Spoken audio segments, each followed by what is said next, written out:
Hello everyone, it's me सागर। फिल्मी माँ सागर channel में आप सबका स्वागत है। आज मैं आपको 2022 में बनी Hollywood movie the black phone को समराइज़ करने जा रहा हूँ। और शुरू करने से पहले प्लीज़ मेरे चैनल को सब्सक्राइब करना ना भूलें। तो चलते वीडियो की तरफ। मूवी की शुरुआत सन 1978 यूएस के नॉर्थ डेनवर स्टेट से होती है, जहाँ पे हम फिनी नाम के लड़के को बेस पर खेलते हुए देखते हैं, जो कि बॉलिंग कर रहा था। तो वहीं दूसरी तरफ सामने वाली टीम से बैटिंग के लिए ब्रूस नाम के लड़का आता है। फिनी के खेल के कारण उसकी टीम हार जाती है। मैच के बाद ब्रूस साइकिल से कहीं जा रहा होता है कि तभी वहाँ पे एक काले रंग की वैन आती है और ब्रूस को किडनैप करती है। यहाँ पे हमें बताया जाता है कि कोई आदमी शहर के लोगों को किडनैप कर रहा है। इस किडनैपर को ग्रैबर नाम से सब जानते थे। फिर हम फिनी को देखते हैं, जो अपने घर पे होता है। उसके साथ उसकी बहन ग्वेन भी थी। ग्वेन की खासियत रहती है कि उसे अजीब तरह से सपने आते थे, जो कि असल में सच होते थे।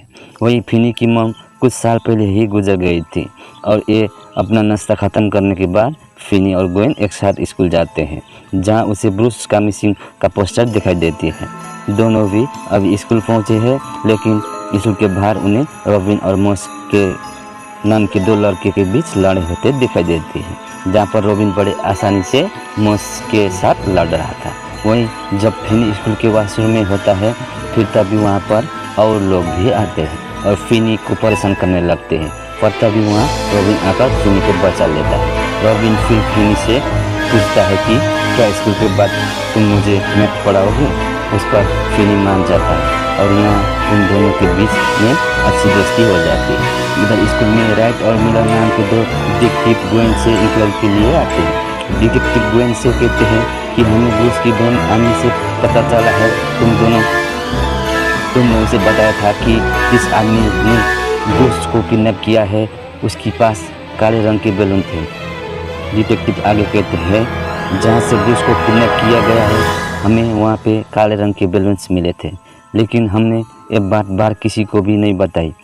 तुम्हें कैसे पता चला। जिस पर ग्वेन फिर कहती है, मुझे इसके बारे में सपना आया था और मेरे सपने हमेशा सच होते हैं। लेकिन डिटेक्टिव को ग्वेन की बातों पर यकीन नहीं आता।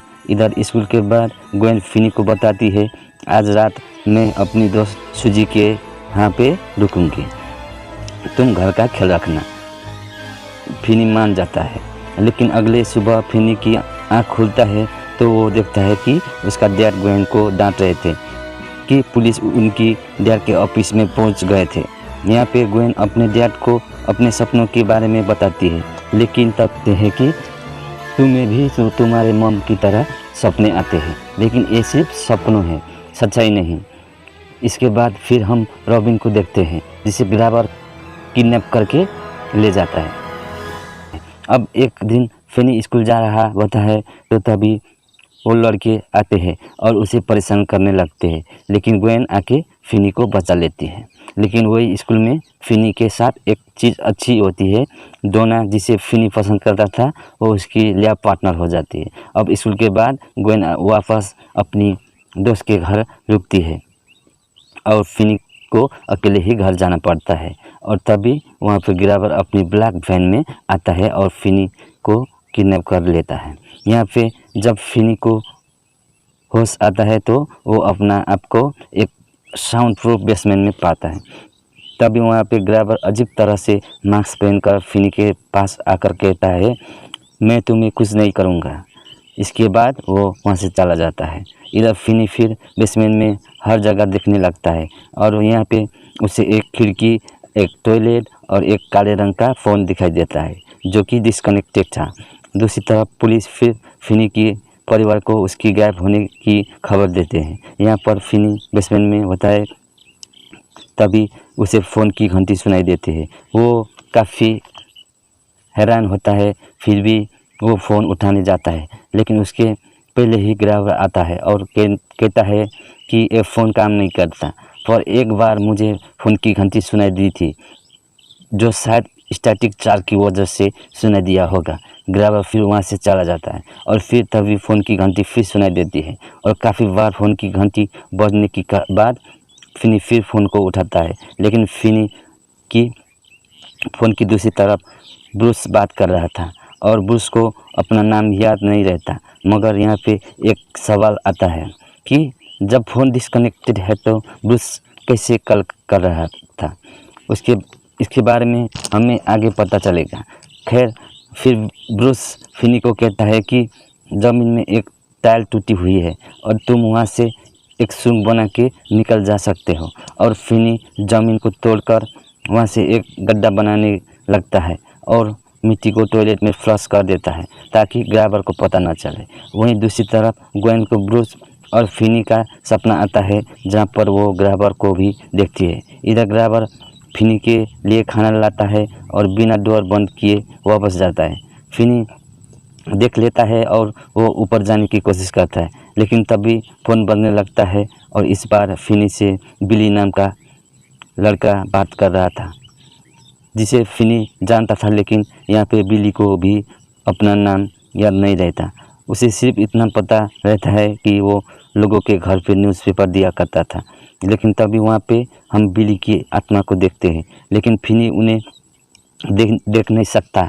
और यहाँ पे मूवी का फर्स्ट प्लॉट रिवील होती है कि ग्रैबर ने ब्रूस, बिली, रॉबिन, ग्रिफिन और वैंस नाम के बच्चों को किडनैप कर लिया था और जिन्हें फिर उसने मार डाला था। और अब इनके आत्माएं फिनी को कॉल करके उसकी हेल्प कर रही थी। बिली फिनी से कहता है कि तुम ऊपर मत जाना, क्योंकि एक ग्रैबर की एक चाल है और अगर तुम गए तो ग्रैबर तुम्हें मार देगा। इधर एक बार फिर से बिली का कॉल आता है और वो फिनी से बात करता है कि मैंने यहाँ पर एक केबल को छुपाया था और तुम उसका इस्तेमाल करके खिड़की से निकल जा सकते हो।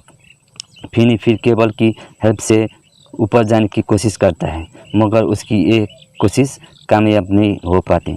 वहीं ग्वेन को ब्रूस की तरह बिली का भी सपना आता है, जहाँ पर वो बिली को किडनैप होते हुए देखती है। ग्वेन फिर अपने डैड को इसके बारे में बताती है, लेकिन तुम्हारी मॉम को भी ऐसे ही सपने आया करते थे और उन सब सपनों से परेशान होकर एक दिन वो दुनिया से चली गई। और मैं नहीं चाहता कि तुम्हारे साथ भी कुछ ऐसा ही हो।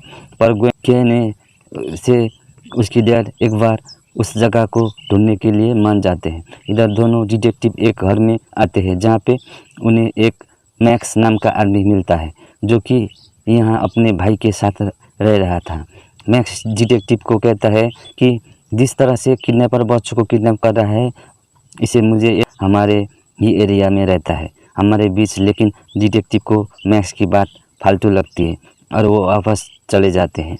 देखते हैं कि जिस घर पर मैक्स रहता है उसी घर के बेसमेंट में फिनी बंद था, यानी कि मैक्स का ही भाई ग्रैबर था और जिसके बारे में मैक्स को भी पता नहीं था।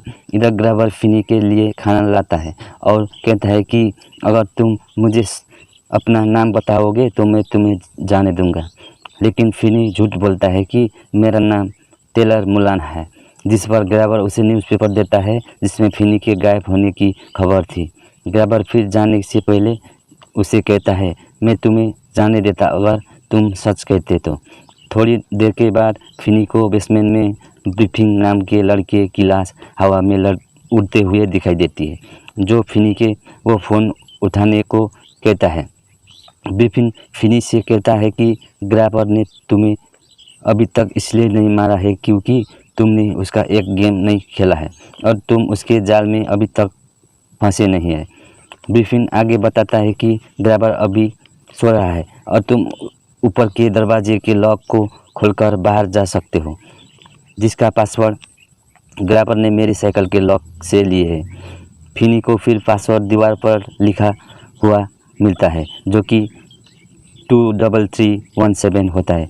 जिसके बाद फिर फिनी ऊपर आता है, पर तभी ग्रैबर का कुत्ता भौंकने लगता है और ग्रैबर जाग जाता है। फिनी किसी तरह घर के बाहर आ जाता है, पर ग्रैबर आकर उसे पकड़ लेता है और उसे वापस बेसमेंट में बंद कर देता है। इधर एक बार फिर से फ़ोन बजता है। इस बार वेंस होफर नाम का लड़का फिनी से बात कर रहा था, जो कि फिनी को परेशान किया करता था। वेंस फिनी से कहता है कि तुम्हारे पास सिर्फ एक दिन है, तुम बेसमेंट की दीवार तोड़कर उस तरफ जाओ जहां एक फ्रीजर है जिसे खोलकर तुम आगे भाग सकते हो। तो वहां दूसरी तरफ ग्वेन को वेंस का सपना आता है। इस बार सपनों में उसे ग्राबर का घर दिख जाता है। तो वहीं दूसरी जगह पर हम फिनी को देखते हैं जो दीवार तोड़कर दूसरी तरफ जाता है, लेकिन उसे फ्रीजर का दरवाज़ा बंद मिलता है। इतनी सारे चीज़ के कारण फिनी आखिरकार रोने लगता है। तभी फ़ोन बजने लगती है और इस बार कॉल पर रॉबिन होता है।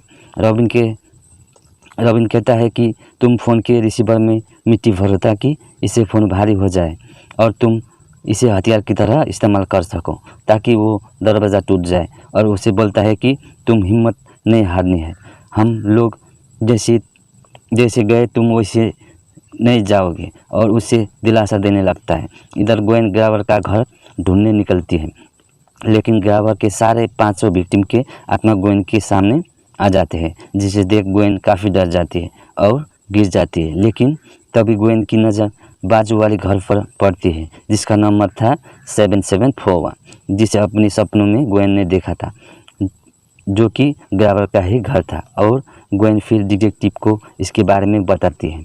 वहीं मैक्स को इसके बारे में शक होने लगता है कि उसका भाई कुछ गड़बड़ कर रहा है, इसलिए वो बेसमेंट में आता है जहाँ पर वो उसे फैनी मिलता है।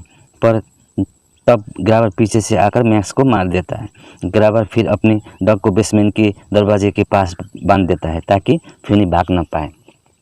इसके बाद ग्रावर फिनी को मारने के लिए उसके पीछे आता है, लेकिन पहले ही फिनी ने ग्रावर के लिए एक गड्ढा बना लिया था जिसमें वो गिर जाता है। तभी फ़ोन वापस बज जाता है और इस बार सारे विक्टिम ग्रावर का मजाक करते हैं और कहते हैं कि आज तुम्हारा आखिरी दिन है। इसके बाद फिनी फ़ोन के वायर से ग्रावर के गर्दन तोड़कर उसे मार देता है।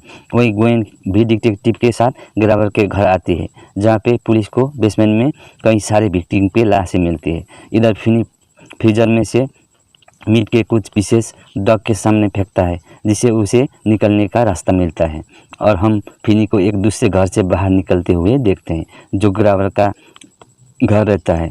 और यहाँ पे हमें पता चलता है कि ग्रावर के 2 घर थे, जहाँ पे एक बेसमेंट में वो अपने विक्टिम को रखता था और सामने वाले घर के बेसमेंट में उन्हें डंप करता था। इधर डिटेक्टिव को वो लाशें मिलती है। वहीं फिनी अपने डैड से मिलता है, जो फिनी से उनके बुरे बर्ताव के लिए फिनी से माफ़ी मांगते हैं। अब अगले दिन फिनी स्कूल जाता है, जहाँ सारे बच्चे फिनी से बात कर रहे होते हैं, क्योंकि वह फेमस बन गया होता है, क्योंकि उसने किडनैपर का खात्मा किया था। और ये मूवी यहीं पर ख़त्म होती है। Thank you, tata, bye bye.